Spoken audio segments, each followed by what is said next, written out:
What's up, Hub students? I hope you're having a great weekend.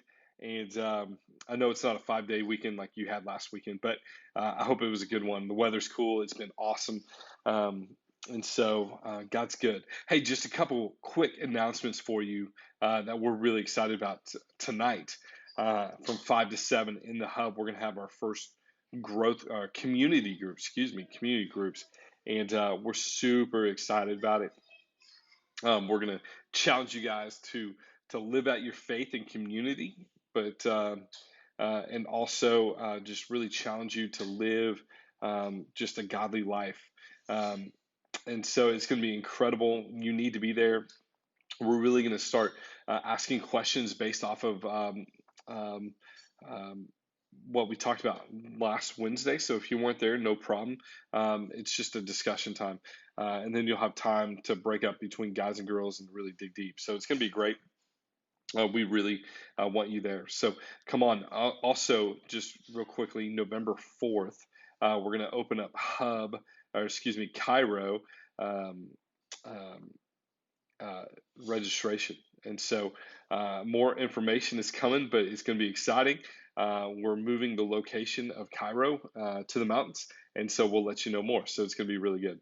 Um, anyway, with that being said, let's dig in. Today, we're going to talk about Joshua 2, and we're going to talk about Jericho and what all that was about. And so, let's recap and talk about last week in Joshua 1. Um, um, God told Joshua, "Have I not commanded you? Be strong and courageous. Do not be terrified or discouraged or afraid or discouraged, for the Lord your God is with you wherever you go." And there's just this understanding that God is with Israel, and He has been the whole time.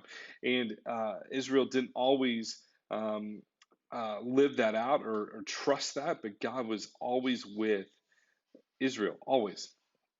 And so he's reminding Joshua as he's sending his people in that don't be afraid, don't be terrified, because I'm with you and I'm going to be with you wherever you go.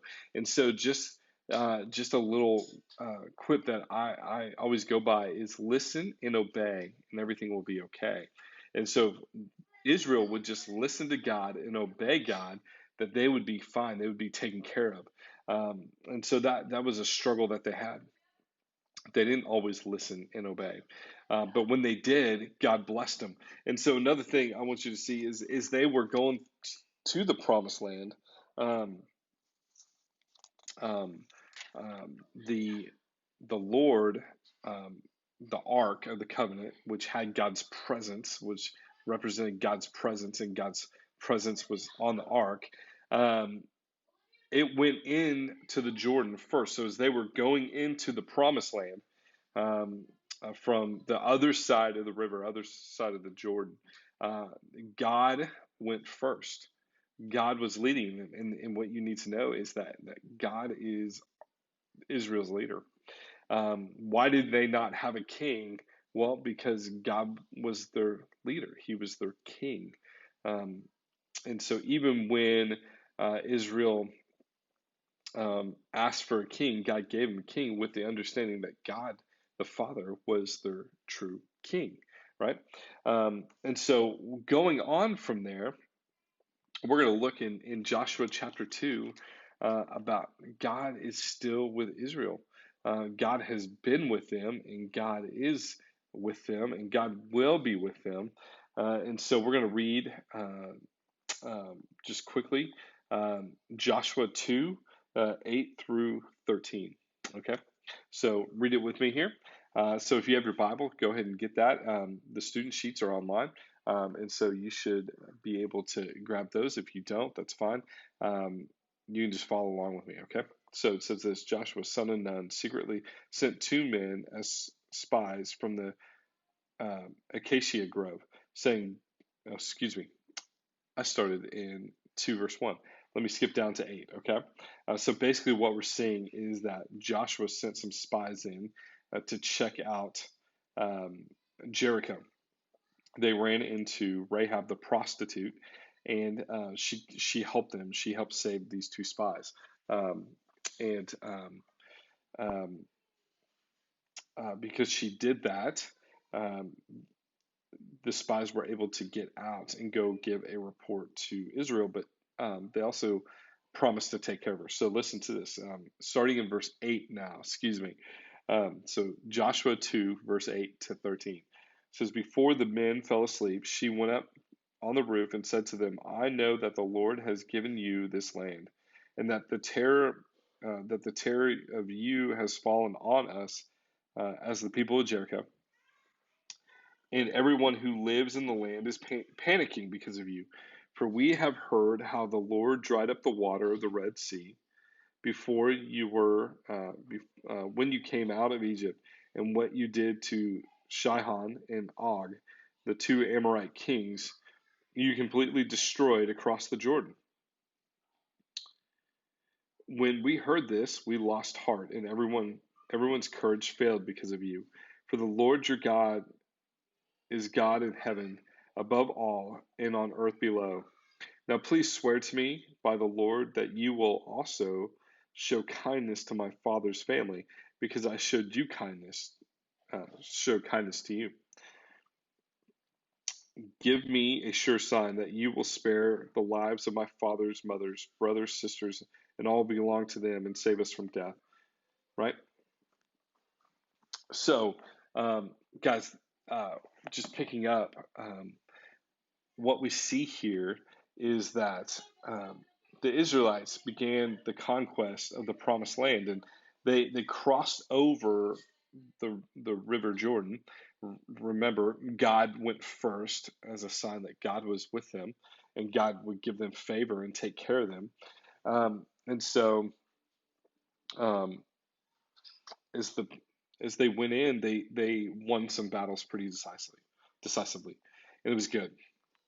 And the people had heard that in Jericho, and so they were fearful.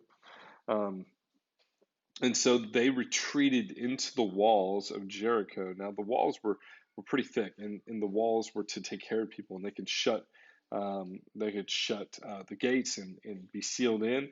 It was a way to protect themselves, and so they they thought that that might be good enough. The problem is with God, anything's possible. So the Israel was going to take care of him, and they didn't fight conventionally, right? They didn't. They had a different plan, and they were going to obey God. But um, what we see here is that the people retreated in, fearing for their lives, and Rahab um, had this understanding of who the God of the universe was, and I don't know how but she trusted in God. Is probably because of the things that she had been hearing about what God had done for Israel, and how He brought them across the Red Sea, and He brought them through the desert, and then they crossed over the Jordan, and then there was favor. Um, excuse me. Um, that the Israelites had, and so um, they were able to defeat some enemies pretty soundly. So she probably never experienced anything like what she had been hearing about the Israelite God, and so it seems to me that she had faith because of what she heard and what she had seen coming her way. And so, I mean, honestly, all of us come to faith differently. Some of us come to faith real early, and you're just young, and your parents, all you've ever known is Jesus, and so it's just natural for you to believe. Some of you have accepted Christ as teenagers, and maybe things were good, maybe they weren't, but for some reason you turned and followed Christ, and which is beautiful. Some people accept Christ after um, just big things happen. You always hear about these mega testimonies of the drug dealer who was left for dead on the street with two gunshot wounds somehow walks into a hospital collapsing on the ground, and somebody prayed over them, and they survived, and they turned their life to Jesus, and it's a big deal, and that's not normal. Um, but what we see here is this is a pretty dramatic testimony of Rahab.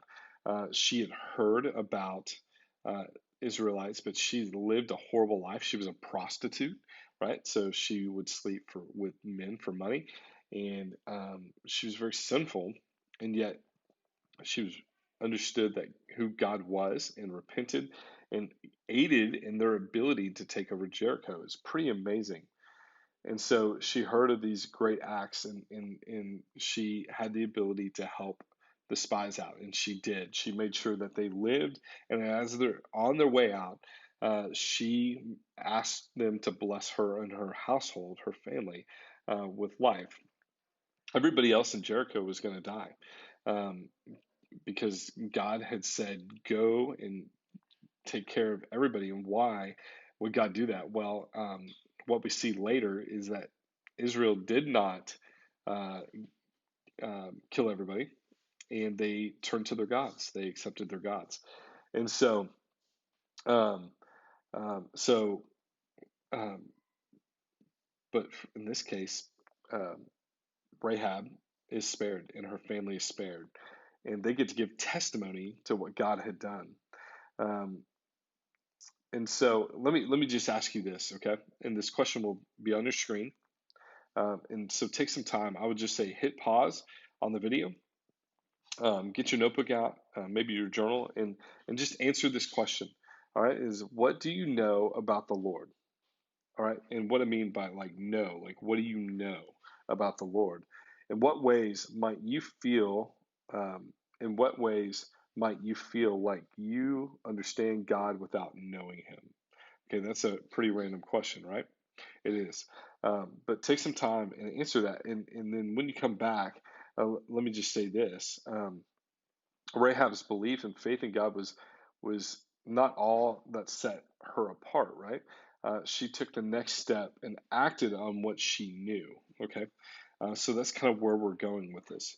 Um, she acted on what she knew.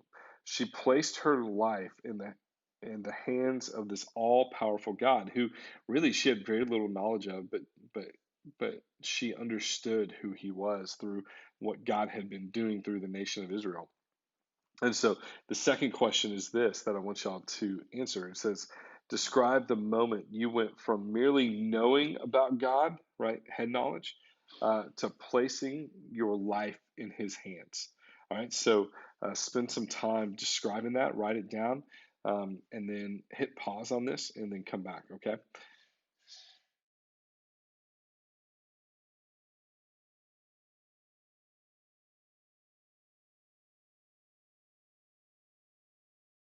All right, guys. So we're moving on here to just kind of a really interesting time in this book, and really just shows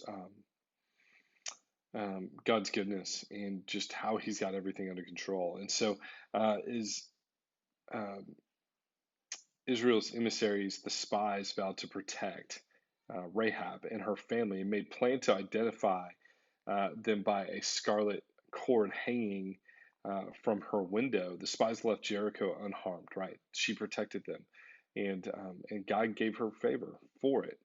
And so, thanks to Rahab's protection, and returned to Joshua and the other Israelites who had been waiting to hear the report. Now, um, Jericho's in sight, right? They're ready to go. God gave Joshua this battle plan, and it was a curious one, right? Really curious, and I'm sure if you've been in Sunday school at all, you would know what it was, right? They were going to march around Jericho for 6 days. The soldiers, men of war, were to circle the city once, right? That was it. No fighting, no siege, no military tactics, nothing. But God had already promised them victory. He'd already given them victory. But they needed, right, to wait on His perfect timing and His perfect plan, right? And so it just shows trust to uh, in God, right? It just shows trust that they didn't just storm in; they listened to God, right? And guys, this is not a great battle plan, right? This is not at all a great battle plan. As a matter of fact, this is how you lose battles, except for the fact that they had God, right, on their side, and God told them to do it, and God was going to take care of them, right? So let me ask you these two questions. So take some time and to journal or write them down and answer them. What questions do you think you might have had after hearing Joshua's instructions, right? That's a fair question. So what questions would you have had after listening to Joshua's instructions? Okay. Number two, have you ever questioned something you sense God leading you to do? If so, how did you respond? I can tell you in my own life, when I was 16, God was calling me in ministry. Um, and what that meant is I was going to have to quit baseball. And guys, that was a big deal because I already had pro scouts at all my games. I had D1 opportunities waiting for me. I had everything just kind of planned out. Like I was going to go play college baseball. It was going to be my thing. And but God was calling me to do something else. And so um, I really questioned what God was doing and what why He would do that. And guys, it's sometimes we just don't understand. And so for me, I ignore God. But here's the thing: God took control of the situation. God took baseball away from me. Um, and again, if you listen and obey, everything will be okay. I didn't listen. Um, a guy randomly pulled my shoulder out of socket, tore my rotator cuff, and I lost all my scholarships, and all the scouts stopped coming to my games immediately, like overnight. And again, God had a plan. I questioned the plan, just like Israel did in the wilderness, and God took care of that. Um, and so that's my story. Um, Guys, there's been other things, um, questioning God, but also being faithful to God in my own life, whether it's my call to ministry, going to a place for ministry, um, um, or or going to seminary or things like that. So uh, I've had other stories, but for you, go ahead and write down those two things and then come back when you get done. So hit pause um, and take some time to think through those two questions.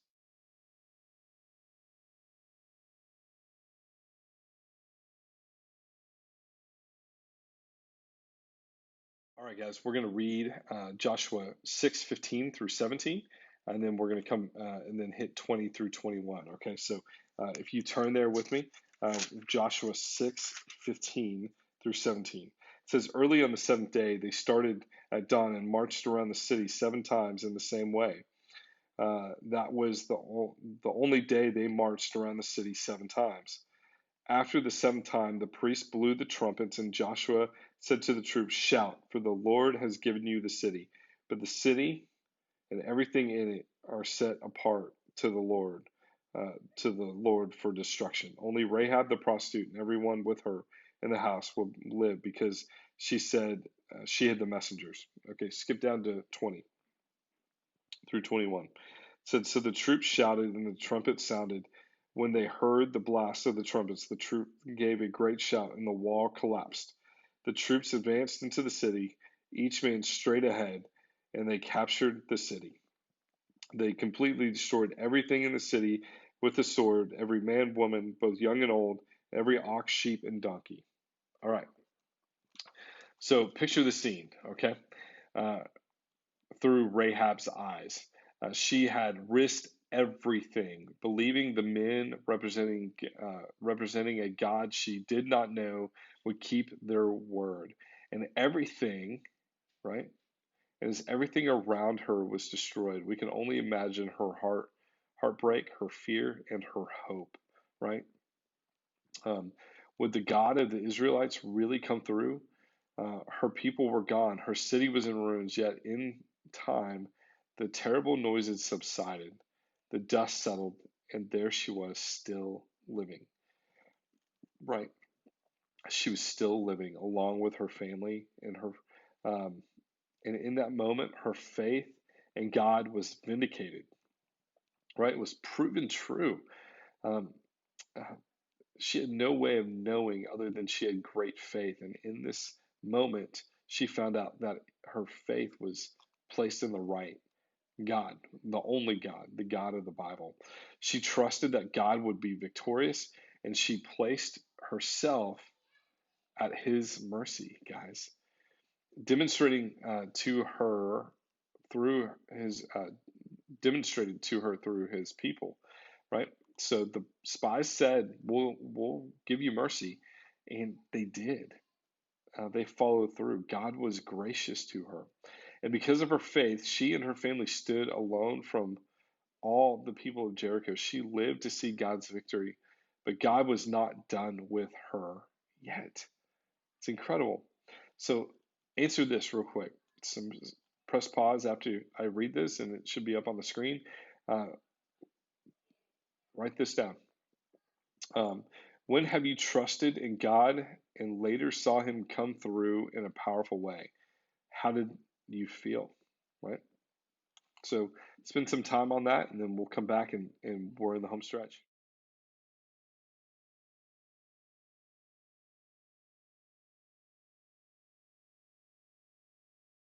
All right, guys, we're going to read Joshua 6:22 through 25. It says this: Joshua said to the two men who had scouted the land, "Go to the prostitute's house and bring the woman out of there, and all who were with her, just as you swore to her." So the young men who had scouted went in and brought out Rahab and her father, mother, brothers, and all who belonged to her.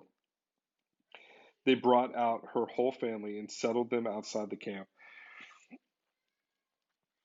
of Israel. They burned the city and everything in it, and they put the silver and gold and the articles of bronze and iron into the treasury of the Lord's house. However, Joshua spared Rahab the prostitute, her father's family, and all who belonged to her, because she hid the messengers Joshua had sent to spy on Jericho, and she still lives in Israel today. It's a pretty bold statement. So Rahab's story, right, is pretty remarkable. Her victory was not just avoiding death, not just surviving. She was now brought into the victorious people of God.